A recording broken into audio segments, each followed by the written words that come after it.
guys, it's Emily from Living Plantfully, and today I am so excited to announce it is my first episode of VeganRican.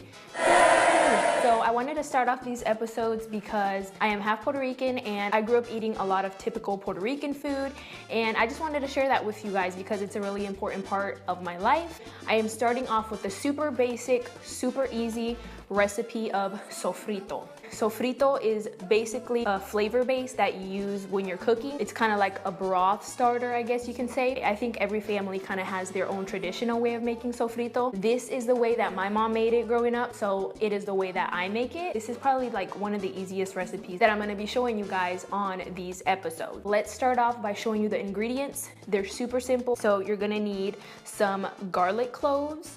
You're going to need some cilantro. I have a little bunch here. You're gonna need some green bell pepper and you're gonna need onion. Again, this is just how I make it. You can completely customize sofrito to your liking. If you don't like white onion, you can use red onion. If you don't like green bell pepper, you can use red bell pepper or yellow bell pepper. It is completely up to you. The same goes for the amount of cilantro that you use and the amount of garlic. Completely customizable. Now, my mom always made her sofrito without any kind of salt in it. That way, when she added the sofrito into the recipes, she could kind of decide how much salt, how much sazon, how much adobo, whatever. So again, this is just the starter pack. You add this to your recipes when you're already cooking. And I'm gonna show you guys how I store it. That way I don't have to constantly be making sofrito every single time that I need it. Let's get started. So the first thing that you're gonna wanna do is obviously rinse off your vegetable. Make sure that your veggies are nice and washed and clean. And then you basically wanna go ahead and cut your veggies so that they're a pretty decent size. You don't have to like dice them into super fine pieces or anything like that.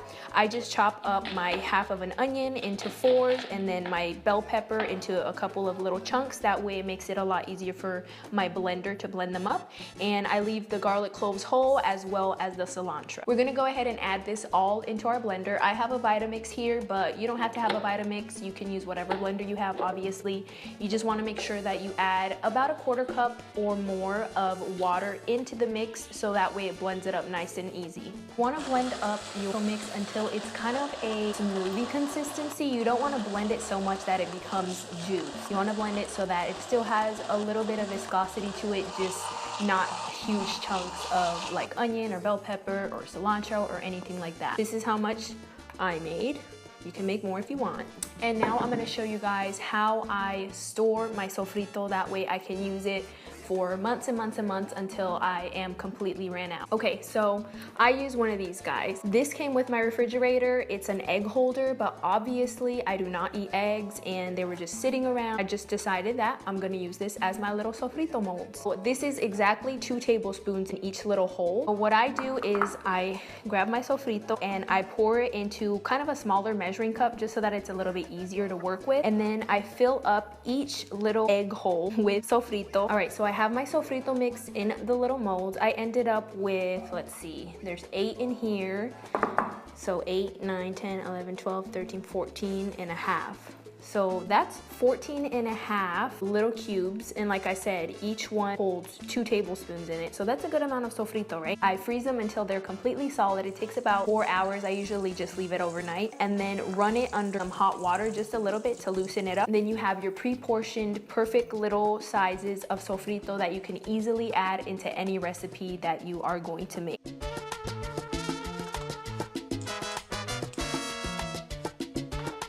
I wanted to show you guys this recipe first because this is kind of like the basis of what I use in a lot of my other Puerto Rican dishes, like if I'm making habichuela guisada or carne guisada or arroz con gandules, I always use sofrito. So now you know how to make sofrito, so whenever I reference it in one of my other episodes of the VeganRican, you know what to come back to. Alright guys, well that is it for the first episode of the VeganRican. I really hope that you guys enjoyed it and that you guys are as excited as I am for the future episodes. And I'll probably be doing these about once a month or something like that. I'm always open for suggestions or anything that you guys might want to see. As always, thank you guys so much for watching this video. If you liked it, give it a thumbs up, and if you haven't already, click the subscribe button so that you can be notified. Every single week, Wednesdays, I post a video. I'd love to have you as a subscriber. Thank you guys so much for watching, and I will see you next week.